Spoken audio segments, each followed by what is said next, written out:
ಇವತ್ತ ತಾಲೂಕಿಗೆ ಆಗ್ಬೇಕಾಗಿರ್ತಕ್ಕಂಥ ಶಿಕ್ಷಣ ಸಂಸ್ಥೆಗಳು, ಇವತ್ತು ಕಾಲೇಜ್ಗಳು, ಇವತ್ತು ಇಂಜಿನಿಯರ್ಸ್ಗಳು ಇವತ್ತು ಆಗಿಲ್ಲ. ಇವತ್ತು ನಮ್ಮ ಉದಾಹರಣೆ ಸರ್ಕಾರಿ ಆಸ್ಪತ್ರೆಗಳು, ಇವತ್ತು ಸರ್ಕಾರಿ ಆಸ್ಪತ್ರೆಗಳು ಇವತ್ತೆಲ್ಲ ನೋಡಿ ಡೆಲಿವರಿ ಆಗ್ಬೇಕಾದ್ರೂ ಬಿಜಾಪುರದವ್ರು ಕೊಟ್ಟರು. ಇವತ್ತು ನಾರ್ಮಲ್ ಸಿಜರ್ ಆಗ್ಬೇಕಾದ್ರೂ ಇವತ್ತು ಎಲ್ಲ ಬಿಜಾಪುರದವ್ರು ಕೊಡ್ತಾರೆ. ಇವತ್ತು ನಮ್ಮ ತಾಲೂಕದಲ್ಲಿ ಯಾವುದೇ ಒಂದು ಇಲಾಖೆ ಹೋದ್ರೆ ಇವತ್ತು ಸಬ್ ಆಫೀಸ್ನಲ್ಲಿ ಇವತ್ತು ಹಾಡಗಲೇ ಇವತ್ತು ದೌಡಿ ನಡೆದ್ಬಿಟ್ಟು ಭ್ರಷ್ಟಾಚಾರ ತಾಂಡ ಹೊಡ್ತದೆ. ಹೇಳೋರು ಕೇಳೋರಿಲ್ಲ. ನಮ್ ಬೆಳೆದಿರ್ತಕ್ಕಂಥ ನಿಂಬೆ ಬೆಳೆಗಾರರಿಗೆ ಯೋಗ್ಯವಾಗಿರ್ತಕ್ಕಂಥ ಬೆಲೆಗಳಿಲ್ಲ. ಇವತ್ತ ಎಷ್ಟೋ ಹಾಸ್ಟೆಲ್ಗಳಿಲ್ಲ. ಸಬ್ ರಾಷ್ಟ್ರದಲ್ಲಿ ಇವತ್ತು ಇವತ್ತು ಆ ಸ್ಟಾಂಪ್ಗೆ ಒಂದು ದುಡ್ಡು ಇರ್ತದ, ಅಲ್ಲಿ ಏಜೆಂಟ್ ಅವ್ರಿಗೆ ಹೆಚ್ಚಾಗ್ಬಿಟ್ಟಂತ. ಇವತ್ತೇನ್ ಕೇಳೋರು ಹೇಳೋರಿಲ್ಲ. ಇವತ್ತ ಖರೀದಿ ಎಟ್ ಮಾಡ್ಬೇಕಾದ್ರೆ ಅಟ್ಟು ಯೋಗ್ಯವಾಗಿರ್ತಕ್ಕಂಥ ದುಬಾರಿ ಇವತ್ತು ಹಣ ಸಲ್ಲಿಕೆ ಮಾಡ್ತಾ ಇದ್ದಾರೆ.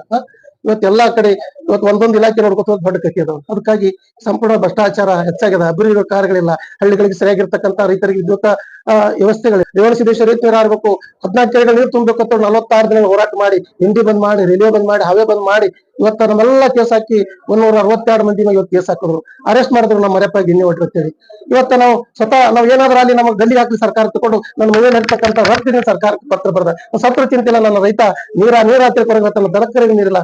ಹಸಿವಿನಿಂದ ಇವತ್ತು ದನಕರುಗಳು ಇವತ್ತು ಮೇವಿಂದ ಗೋಶಾಲೆಗೆ ಹೋಗ್ಲಿಕ್ಕೆ ಅದು ತಡಿಬೇಕು. ನನ್ನ ರೈತರಿಗೆ ಸಂಪೂರ್ಣವಾಗಿ ನೀರಾವರಿ ಹಾಕ್ಬೇಕು ಅಂತ ತಿಳ್ಕೊಂಡು ನಾವು ಕನಸಿಟ್ಕೊಂಡು 46 ದಿನಗಳು ಹೋರಾಟ ಮಾಡಿ ಈಗ ಬರೀ ಈಗ ಈ ಊರಿಗೊಬ್ಬೊಬ್ರು ಅಡ್ತಿ ತಗದಾರೆ.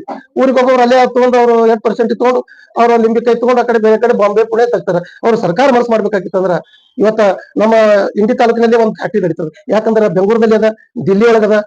ಇವತ್ತು ನಿಂಬಿಕಾಯಿ ಇಲ್ಲಿ ಫ್ಯಾಕ್ಟ್ರಿ ಐತಂದ್ರೆ 10,000 ಜನ ಯುವಕರು ಉದ್ಯೋಗ ಸೃಷ್ಟಿ ಆಗ್ತದೆ. ಇವತ್ತು ಸಾಮಾನುಗಳು ತಯಾರಾಗ್ತಾವ, ಔಷಧಿಗಳು ತಯಾರಾಗ್ತಾವ. ಇಲ್ಲಿ ದುಡಿಯುವಂತ ಬಡವರ ಮಕ್ಕಳು, ರೈತರ ಮಕ್ಕಳು, ನಿಂಬಿಗಾರರ ಮಕ್ಕಳು BA BEd ಕಲ್ತು ಹೋಗ್ತಕ್ಕಂಥ ಪರಿಸ್ಥಿತಿ ಇವತ್ತು ನಮ್ಮ ತಾಲೂಕಿನಲ್ಲಿ ನಿರ್ಮಾಣ ಆಗಿದೆ.